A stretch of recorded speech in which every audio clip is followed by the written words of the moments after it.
السلام عليكم. اليوم شهوات عيشة رايحة تقدم لكم طريقة صنع السفنج. نستحقوا في السفنج 400 غرام فرينة حسب العائلة، خمارة، ملح، خمارة الحلويات، خمارة العجين، ملح، خمارة الحلويات. الماء يكون دافي، إذا كان البرودة الشتاء الماء دافي، ولا كان سخانة يكون على حسب الغرفة، حرارة الغرفة. نبداو على بركة الله. بسم الله. فرينة،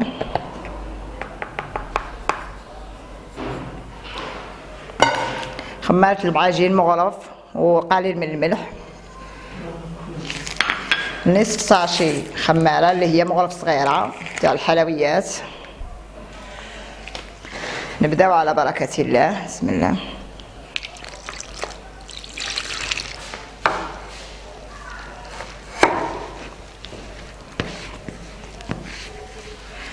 هو يستحق الدلكي العجينة وتخفيها شويه، ما ديريهاش قاصحه.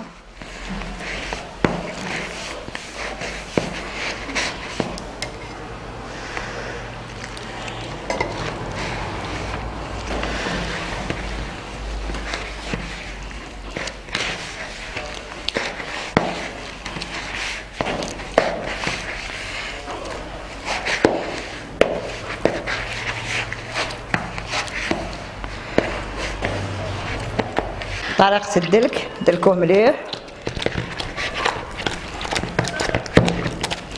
مدة 5 دقائق هكا. من بعد راكم تشوفوا نلموا العجينة. شوفوا العجين كي يكون ماشي جاري وماشي قاصح، بصح العجينة تكون خفيفة. كتشوفوا دروك نلموه ونخلي العجينة تتضاعف، نغطيه ونخليه يخمر حسب العجينة ما تتضاعف. نبداو في الطهي. ها هو دروك نغطيه ونخليه يخمر. كي تشوفوا العجينه تضاعفت بداو في الطياب مده 10 دقائق 15 دقيقه حسب العجينه ما تضاعف. هاهي العجينه بعد ما تضاعفت مده 15 20 دقيقه، ناخذ نديرو في يدي شويه زيت، وندير في هذا شويه زيت باش نحط فيه. بسم الله. شوفوا العجينه تكون خفيفه، كتشوفوا هكا.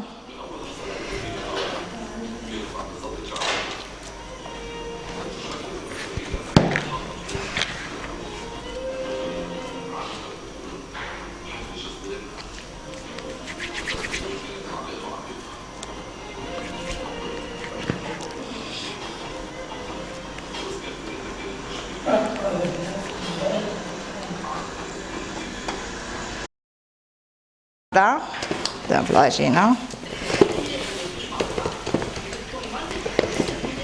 ندير لها ثقبة من الوسط وناخدوها التقلة. نبداو هكذا. بسم الله.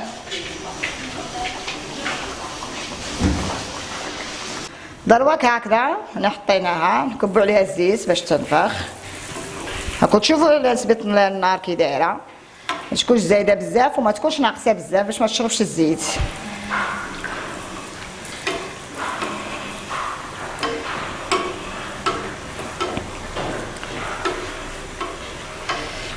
ما نبغيش ندير فيه السكر باش ماشي يحمر وما يطيبش من الداخل، لهذا ما نوضعش فيه السكر.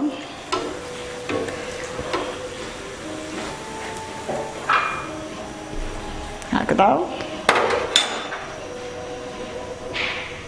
كي تحمر لتحت نعاودو نقلبوها هكا.